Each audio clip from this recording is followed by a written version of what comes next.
नमस्कार. बी ए भाग 3 राज्यशास्त्र विभाग पेपर नंबर 11 पाश्चात्य राजकीय विचारवंत.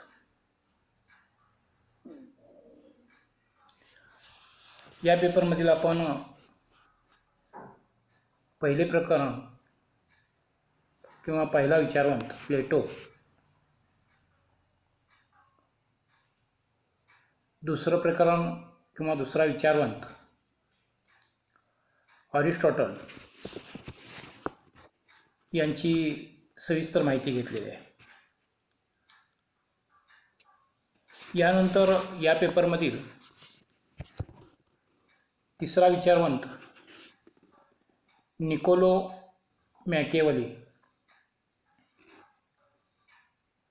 या विचारवंताचा कालखंड हा इसवी सन 1469 ते 1527 हा कालखंड आहे. या विचारवंताच्या बाबतीत माहिती घेत असताना प्रथमतः त्याचं जीवन परिचय हा भाग माहीत असणं आवश्यक आहे. त्या दृष्टिकोनातून प्रथमतः आपण जीवन परिचय हा भाग पाहणार आहोत.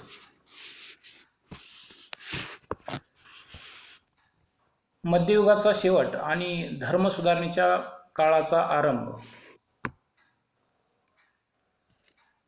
या दरम्यान निकोलो मॅकियावेली हा इटालियन राजकीय विचारवंत होऊन गेला. इटलीच्या राष्ट्रीय एकात्मतेचा पहिला पुरस्कर्ता आणि युरोपियन प्रबोधन युगाचा एक श्रेष्ठ प्रतिनिधी म्हणून मॅकियावेलीला संपूर्ण जग ओळखते. मॅकियावेलीचा जन्म फ्लॉरेन्स येथे टस्कन वंशातील एका मध्ययुगीन किंवा मध्यवर्गीय कुटुंबात 3 मे 1469 रोजी झाला. त्याचे वडील व्यवसायाने वकिलीचा व्यवसाय करीत होते. त्यांची आर्थिक परिस्थिती तशी बेताचीच होती. त्यामुळे मॅकियावेलीला उच्च शिक्षण घेता आले नाही. अपूर्ण शिक्षणामुळे त्याला पुढे नोकरी मिळवण्यासाठी फार कष्ट पडले. वयाच्या 29व्या वर्षी फ्लॉरेन्स शहराच्या प्रशासन विभागात सचिवाची नोकरी त्याला मिळाली. तेथे अंतर्गत व्यवहार आणि युद्धकार्य यासाठी 10 जणांचे एक युद्ध मंडळ होते. या युद्ध मंडळाचा किंवा नियंत्रक मंडळाचा तो 14 वर्षी चिटणीस होता. चिटणीस पदावर असताना राजदूत या नात्याने त्याने विविध राज्यांना भेटी दिल्या. उर्बिनो, रोम, बर्लिन, पॅरिस इत्यादी शहरांना त्याने भेटी दिल्या. आपल्या परदेश प्रवासात मॅकियावेलीने विविध देशांना भेटी दिल्या. फ्रान्स, स्वित्झर्लंड, जर्मनी या देशांना त्याने भेटी दिल्या. आपल्या परदेशी प्रवासात फ्रान्स, स्वित्झर्लंड, जर्मनी इत्यादी देशांच्या राजकीय परिस्थितीचा त्याने अभ्यास केला. प्रवासात जी टिपणे, पत्रे किंवा आणि विवरणे तयार करून ठेवली होती त्याचा फार मोठा उपयोग मॅकियावेलीला ग्रंथलेखनासाठी झाला. त्यामुळेच त्याचे राजकीय विचार व्यवहारवादी व उपयुक्त ठरले. स्वित्झर्लंडची संघराज्याची कल्पना त्याला अत्यंत आवडली. याच आधारावर इटलीत राज्यव्यवस्था निर्माण करावी असे त्याचे मत होते. फ्रान्स, स्पेन ही राष्ट्रे संघटित होऊन सामर्थ्यशाली व संपन्न बनली तेव्हा इटलीतील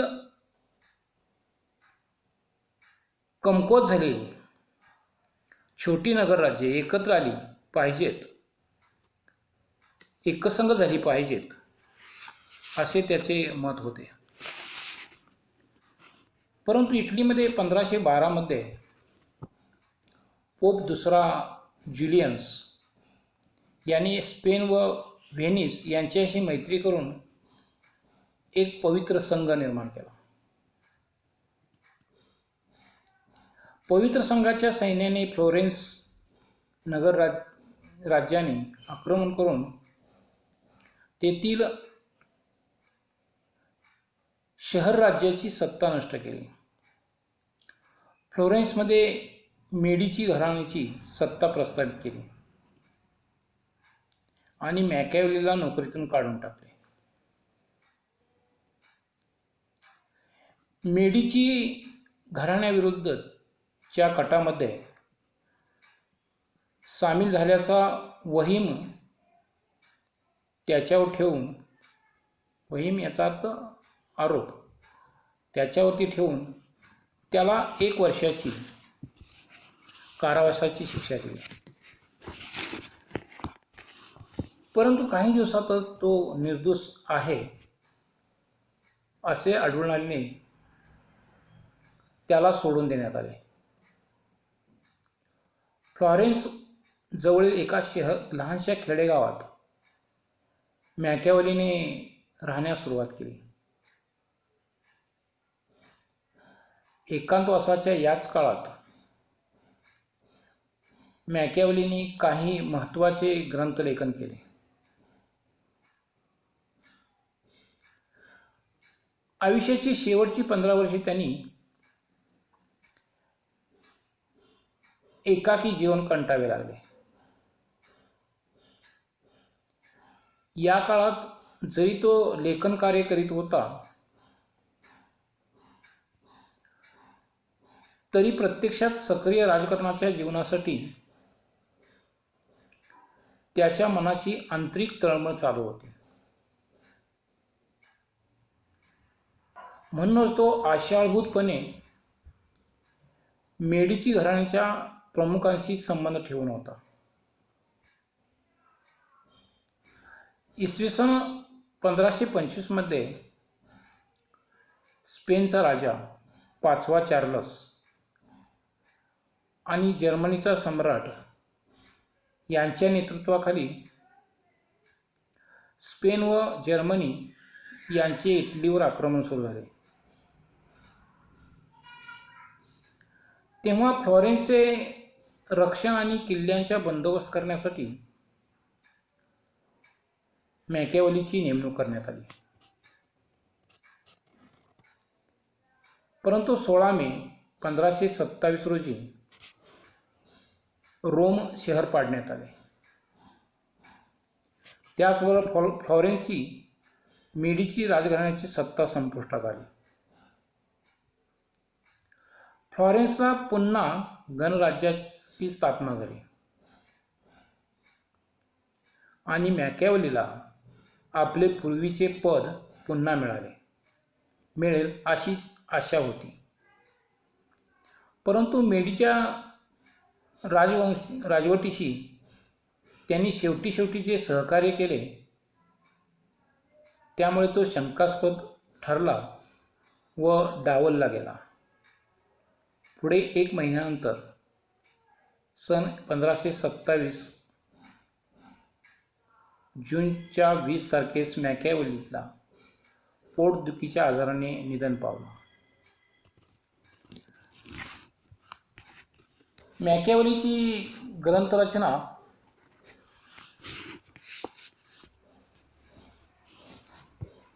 मॅकियावेलीने त्याच्या जीवनकार्यात काही ग्रंथ लिहिले आहेत, त्याची माहिती आपण घेणार आहोत. इटलीचे एक स्वतंत्र राष्ट्रराज्य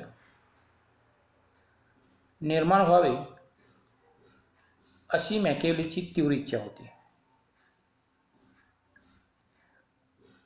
इटलीच्या वैभवाची चाललेली अधोगती थांबावी, दारिद्र्य, अशांती, अराजकता इत्यादी दोष नाहीसे होऊन इटली हा देश फ्रान्स, स्पेन, इंग्लंड या देशांच्या प्रमाणेच स्वतंत्र व सामर्थ्यवान व्हावा अशी मॅकियावेलीची इच्छा होती. संपूर्ण युरोप खंडात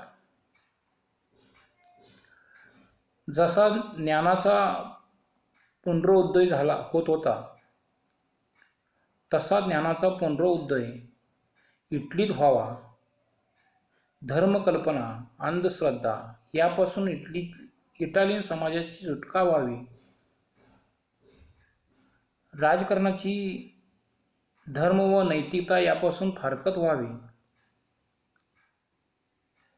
इटलीतील छोटी छोटी सरंजामी राज्ये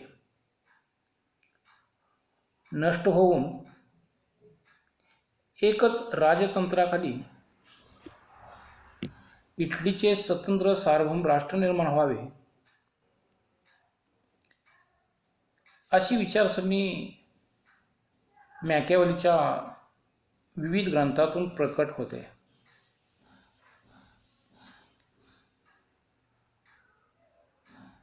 मॅकियावेलीने पुढील प्रमाणे महत्त्वाचे ग्रंथ लिहिले.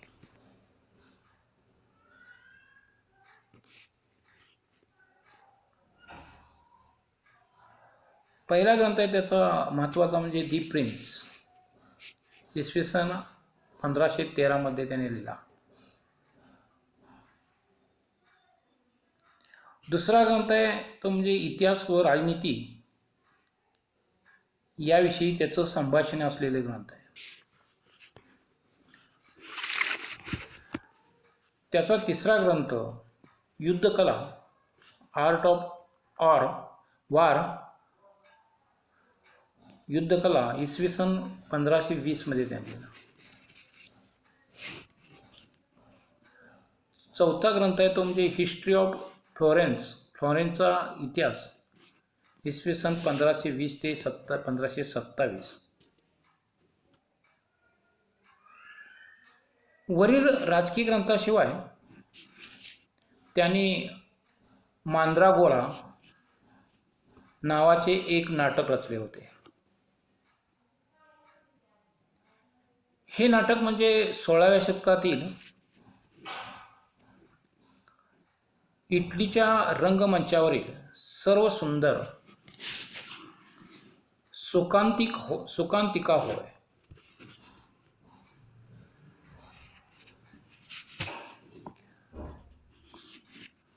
दी प्रिन्स आणि डिस्कोर्सेस म्हणजेच इतिहास व राजनीती यावरील जी संभाषणे आहेत, हे दोन्ही ग्रंथ मॅकियावेलीचे राजकीय विचार प्रस्तुत करणारे महत्त्वपूर्ण ग्रंथ मानले जातात. दी प्रिन्स या ग्रंथात राज्यसत्ता कशी निर्माण होते, राज्यसत्ता कशी टिकवली पाहिजे,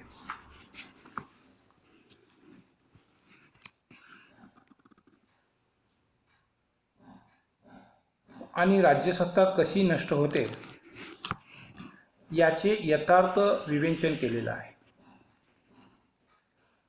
दी प्रिन्स हा ग्रंथ एकूण 26 प्रकरणात लिहिलेला आहे.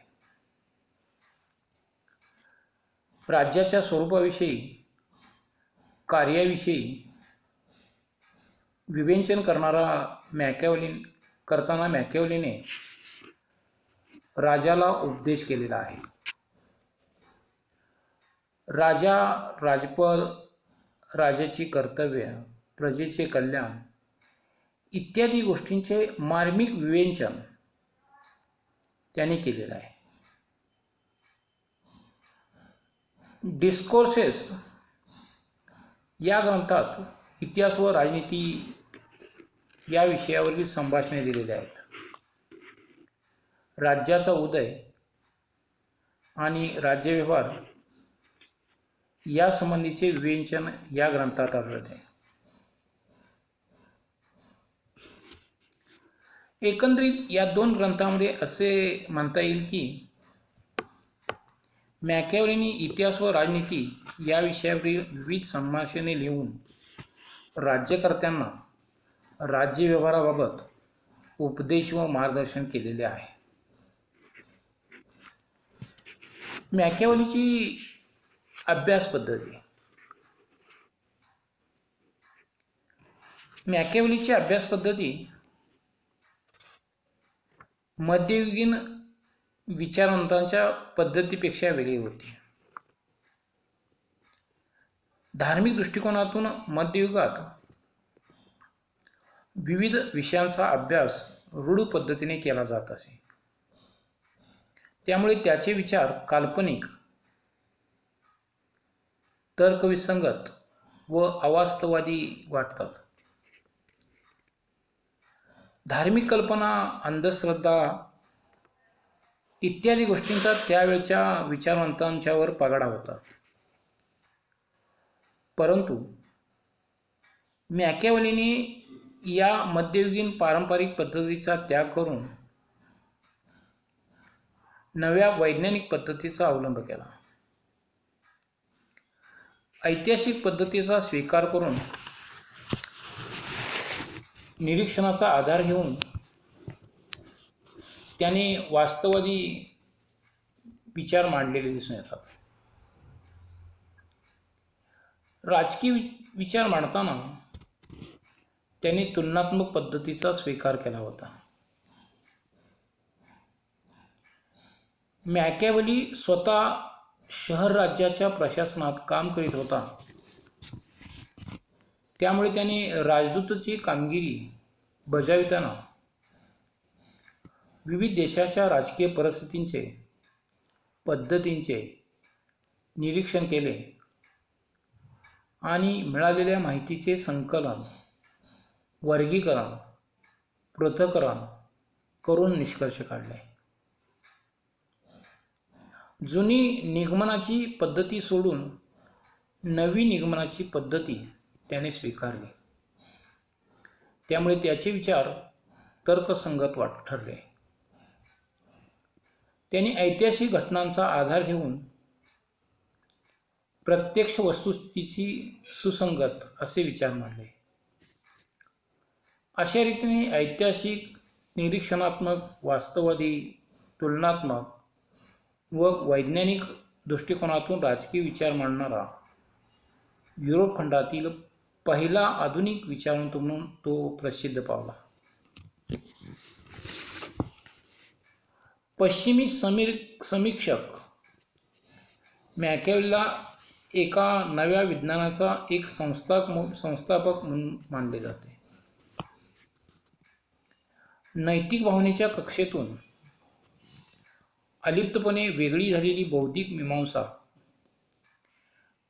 करून त्याने राज्यविज्ञान मांडले. प्राचीन ग्रीक, रोम येथील नगरराज्ये व राजतंत्र यांचा तुलनात्मक अभ्यास करून नवे राजकीय विचार स्पष्ट केले आहेत. ध्येयवाद, आदर्शवाद यापेक्षा त्याने मीमांसा केली. माणसाचे जीवन कसे असावे, कसे जगावे याविषयी त्याने मीमांसा केलेली नाही. प्रत्यक्ष वास्तवात झालेले झगडे, पक्षभेद, वादविवाद यामधून जणू काय त्याची लेखणी सृष्टी उद्भवलेली होती असे म्हणता येईल. मॅकियावेलीच्या अभ्यास पद्धतीवर काही प्रमाणात टीका केली जाते.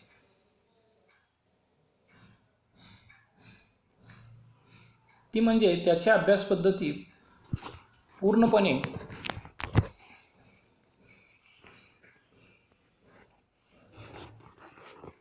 वैज्ञानिक स्वरूपाची वाटत नाही. मॅकियावेलीने ऐतिहासिक पद्धतीचा स्वीकार केला असला तरी त्याने इतिहासाचा आधार न घेता आपले राजकीय विचार, राजकीय पद्धती मांडलेली आहे. राजकीय इतिहास व राजकीय तत्त्वज्ञानापेक्षा त्याने प्रत्यक्ष घडणाऱ्या राजकीय घटनांचा अधिक महत्त्व देऊन राजकीय विचारांची मीमांसा केली आहे. सेबाईंच्या मते मॅकियावेलीची अभ्यास पद्धती ऐतिहासिक नसून निरीक्षणात्मक स्वरूपाची आहे. राज्यासमोर निर्माण झालेल्या विविध समस्या सोडवण्यासाठी त्याने विविध राजकीय उपाय व निष्कर्ष सुचवलेले आहेत व त्याने योग्य ठरतील अशी उदाहरणे इतिहासातून शोधून काढली आहेत. म्हणूनच डनिंग म्हणतो की मॅकियावेलीची अभ्यास पद्धती दिसायला ऐतिहासिक दिसते, परंतु प्रत्यक्षात ती ऐतिहासिक वाटत नाही. अनुभववादी दृष्टिकोनातून त्याने ऐतिहासिक घटनांचा आधार घेतला आहे आणि वर्तमानकालीन राजकीय समस्या सोडवण्याचा प्रयत्न केला आहे.